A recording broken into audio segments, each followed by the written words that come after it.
අයිබෝවන් කියලා පිළිගන්නවා මගේ YouTube නාලිකාවට. අද මම ගෙනාවේ රසම රස මුරුක්කු රෙසිපි එකක්. හරිම ලේසියෙන් අපිට මේක හදාගන්න පුළුවන්. වැඩි අමුද්‍රව්‍ය ප්‍රමාණයක් අවශ්‍ය වෙන්නේ නැහැ. ගෙදර තියෙන අමුද්‍රව්‍ය ප්‍රමාණයෙන් අපිට මේක පහසුවෙන් හදාගන්න පුළුවන්. මම එකට ගත්තේ කඩල පිටි ග්‍රෑම් 200යි, හාල් පිටි ග්‍රෑම් 200යි. හාල් පිටි වෙනුවට අපට ඉන්දියාප පිටි උනත් පාවිච්චි කරන්න පුළුවන්. ඒ වගේම සුදු ලුණු බික් දෙකක් බ්ලෙන්ඩ් කරලා ගත්තා. ඒ වගේම කරපිංචා කිහිපයක් හීනට ලියාගෙන ගන්න ඕනේ. ඒ වගේම මිරිස්, ලුණු, සූදුරු අපට අවශ්‍යයි. මිරිස් කැමති නම් අපට නොදා ඉන්නත් පුළුවන්. ඒ වගේම වතුර ඕනේ.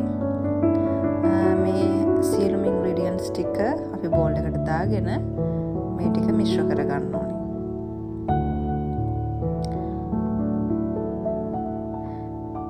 ඊට පස්සේ අපි කරන්නේ මේ ටික හැන්දකින් අපි මිශ්‍ර කරගෙන වතුර ටික දාගෙන ඩෝ එක අපි අනා ගන්න ඕනේ.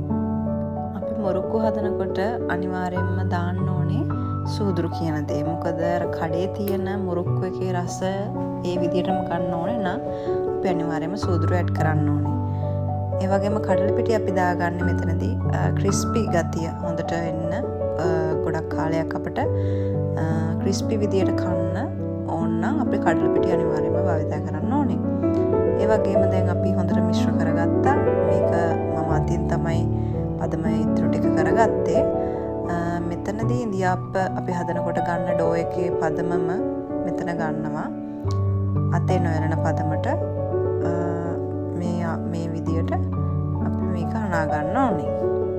අද මම මුරුක්කු ටික හදාගන්නේ මුරුක්කු වංගෙඩියක් නැතුව. ඒකට මම ගත්තේ පයිපින් බෑග් එකකට නොසෙල් එකක් දාගෙන තමයි මම මුරුක්කු ටික ලස්සනට හදාගන්න යන්නේ.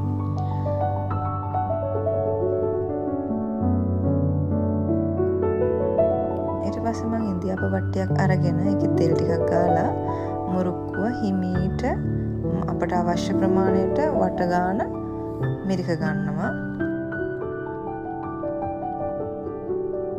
ඊට පස්සේ මම පෑන් එකකට තෙල් ටිකක් දාගෙන ඒක රත් වෙන්න තියලා මුරුක්කුව හිමීට දා ගන්නවා. මෙතනදී සැලකිලිමත් වෙන්න ඕන දෙයක් තමයි අඩු ගින්දරේ වැඩි වෙලාවක් මුරුක්කුව බෙද ගන්න එක. ඊට පස්සේ මම නොසෙල් එකෙන්ම කෙලින්ම තෙලට මුරුක්කුව වක් කරගත්තා. මම මේ විදියට තව මුරුක්කුවක් හදන විදිය පෙන්වන්නම්. මේ අපි හදාගන්න මුරුක්කු ටික අපි තෙලෙන් අයින් කරගන්නේ මේ තෙල් වල තියෙන බුබුලු ටික අඩු වුණාන් පස්සේ.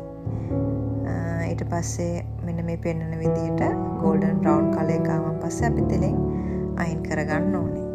මේ තමයි මම හදාගත්ත රසම රස මුරුක්කු ටික. ඔයගොල්ලොත් හදලා මට කමෙන්ට් එකක් දාන්න. බොහොම ස්තුතියි මගේ වීඩියෝ එක සම්පූර්ණයෙන්ම නරඹුවට. මං ගිහින් එන්නම්.